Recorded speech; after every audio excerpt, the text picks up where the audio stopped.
خلاص دافع عن أرضك ووطنك.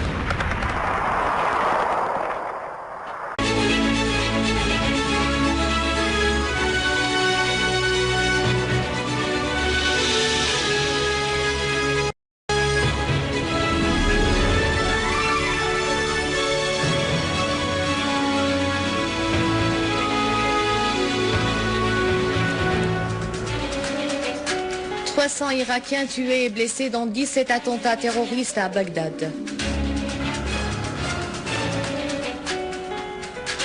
Le parquet égyptien emprisonne 72 accusés des partisans de Morsi après qu'ils aient commis des actes de violence et de terrorisme. Une ministre libyenne et un responsable gouvernemental tunisien démissionnent en raison de la dégradation de la situation sécuritaire dans les deux pays.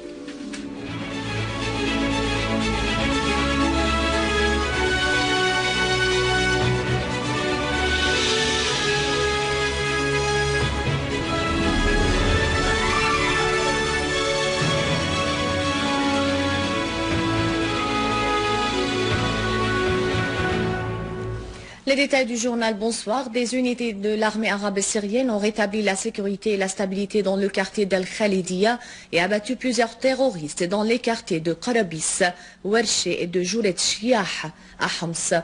En outre, des unités de l'armée arabe syrienne ont repoussé une attaque des terroristes contre l'hôpital national à Tel Daoud dans la banlieue de Homs. Des unités de l'armée arabe syrienne se sont accrochées avec des groupes terroristes armés à Tel Bissé, liquidant la majorité de leurs éléments et détruisant leurs armes.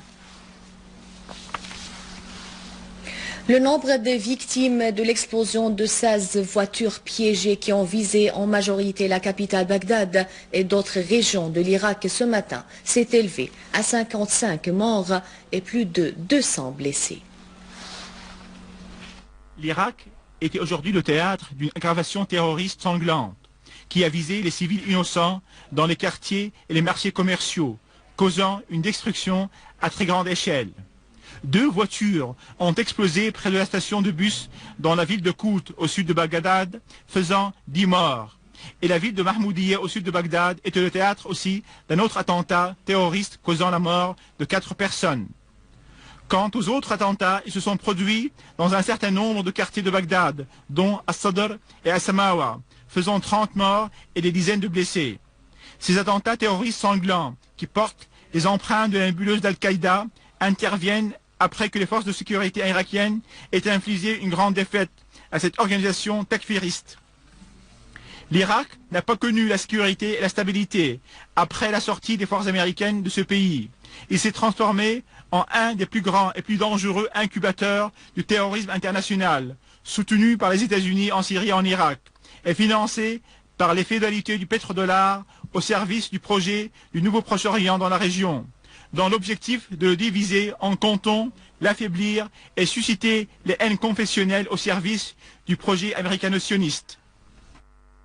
En Irak, les forces armées avaient purifié hier les 2 villes de Naqtadia et de Sulayman des terroristes, abattant 6 terroristes dans la localité de Qa'em sur les frontières syro-irakiennes et arrêtant d'autres. De l'Irak en Palestine occupée, la Commission populaire pour la défense de la Syrie a organisé une soirée de solidarité avec la Syrie qui affronte une guerre agressive visant à la déstabiliser et à la dévier de sa ligne résistante, rejetant les projets américano-sionistes dans la région.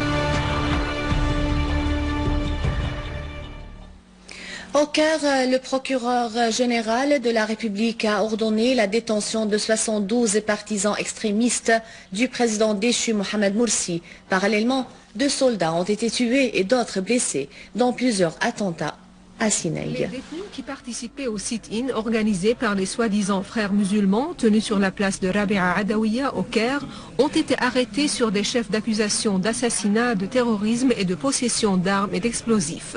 Le conseiller politique de la présidence égyptienne, Mustafa Hijazi, a souligné que les actions des groupes terroristes issus des frères musulmans ont dépassé le droit aux manifestations, au sit-in pacifique et à l'expression de la liberté politique. Il a précisé qu'en application des lois de la République, l'État égyptien doit prendre des décisions et des mesures décisives et définitives pour arrêter la déstabilisation générale dans le pays et a demandé la levée du sit-in observé par les soi-disant frères musulmans sur la place de Rabia Adawiya au Caire. Les autorités égyptiennes ont arrêté Abdel Ilah Mahdi, chef du parti du centre islamique, et son adjoint Aissam Sultan, accusés d'incitation au meurtre et au terrorisme. Cette décision est une étape pour cesser l'effusion de sang. Suite à cette déclaration, des hélicoptères ont lancé des brochures aux manifestants de la place Adawiya, les appelant à obéir aux instructions de l'armée et à respecter la sécurité et la stabilité du pays.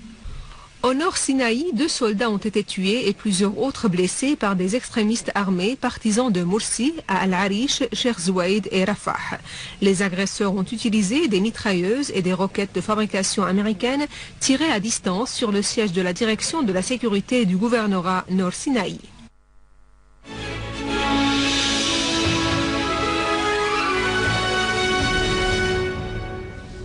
La ministre des Affaires sociales en Libye, Kamila Khamis Al-Mouzaini, a démissionné du gouvernement libyen par intérim pour protester contre la dégradation de la situation sécuritaire à Benghazi. 2 explosions consécutives ont frappé la ville de Benghazi, ciblant le bureau de procureur général et le complexe des tribunaux distants d'1 seul kilomètre de l'autre au nord de la ville. L'attentat a fait 43 blessés et causé des dégâts matériels considérables. Parallèlement, dans la capitale Tripoli, une énorme explosion s'est produite à l'heure exacte de la rupture du jeûne du mois du Ramadan. Le premier conseiller à la présidence tunisienne provisoire, El-Hadi Ben Abbas, a démissionné du bureau politique du Parti du Congrès pour la République, auquel appartient le président provisoire, Al-Mounsef El-Marzouki.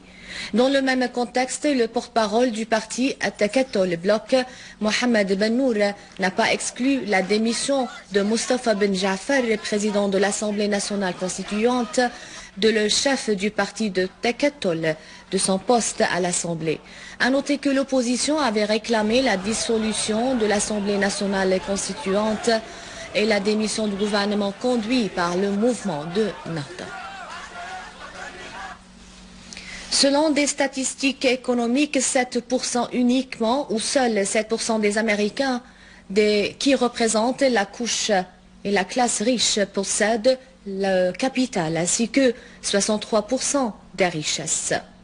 Aux États-Unis, le clivage social s'approfondit de plus en plus et le riche devient plus riche et le pauvre s'appauvrit davantage.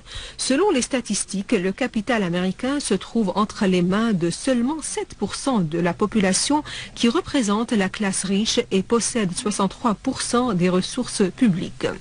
Les statistiques américaines ont révélé que 80% des Américains sont proches de la ligne de pauvreté à l'ombre de la poursuite de la détérioration de la conjoncture économique. L'agence Associated Press, qui avait abordé ces chiffres, a fait savoir que 4 de 5 personnes aux États-Unis souffrent du chômage. Malgré les promesses du président Obama de reprendre en considération la situation économique depuis le début de son premier mandat.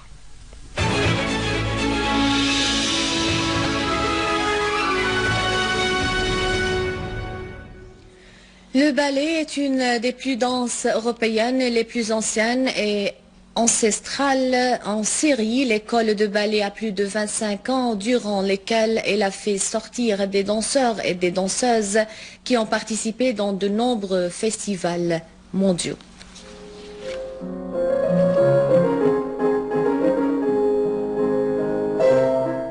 Sous les auspices du ministère de la Culture, l'école syrienne du ballet a été séparée de l'Institut supérieur de la danse et de la musique pour qu'elle jouisse d'une indépendance lui permettant de s'étendre et de développer ses expériences.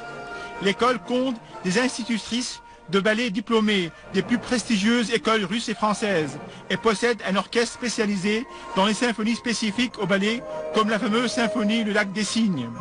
Ce qui distingue particulièrement cette école est la jeune génération qui suit ses entraînements en toute confiance, patience et vitalité, ayant le plein espoir de réaliser des résultats distingués dans l'école syrienne du ballet au niveau arabe et international.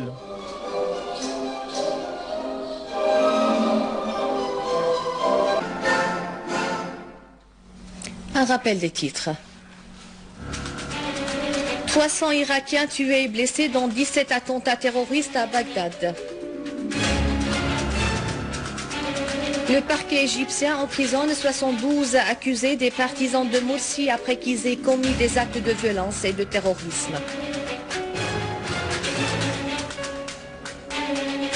Une ministre libyenne et un responsable gouvernemental tunisien démissionnent en raison de la dégradation de la situation sécuritaire dans les deux pays. Avant de clore ce journal, je vous rappelle que vous pouvez consulter le site internet syriaonline.sy pour revoir ce journal et davantage d'informations. Merci de votre fidélité. Au revoir.